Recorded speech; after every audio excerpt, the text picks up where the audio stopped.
Zimbabwe is a country of contrasts. Of course, there are the political events and the economic upheaval.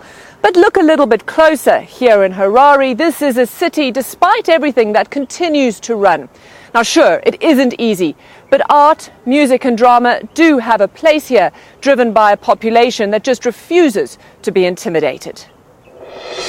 Repeat what you said, Justin. Here on a Saturday morning in the middle of Harare, veteran actors practice their lines. Repeat what you said, or have you thrown in jail for insulting a high-ranking government official. Their prose is political. Do you know that I can have you killed for saying things like that to me? I'm sorry to say this, but I think you're still living in the past. Their producer, an activist. And cut. This is Theatre in the Park. Theatre in the Park, which is classified as the last bastion of free speech within Harare. We have survived at a time when various newspapers were being closed down, when there was basically shrinking spaces of public debate taking place left, right and centre, and we continue to exist. The time for super ministers and super permanent secretaries went with the former government. Theatre in the Park was created in 1996. Its aim was to bridge the gap between white and black theatre in Zimbabwe.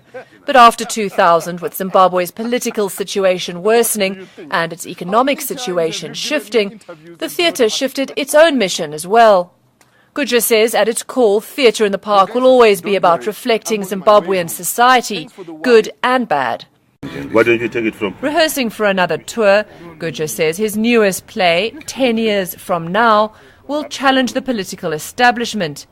10 years from now is born out of a pure need and a pure desire, where we have started actually thinking about our future as a Zimbabwean society.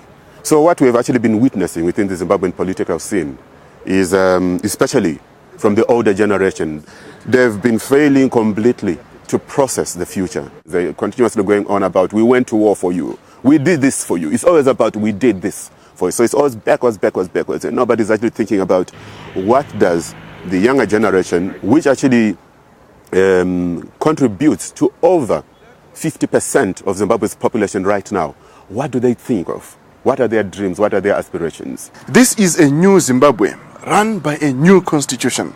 These days, things are done by the book. As a political satire, there's lots of humor to it.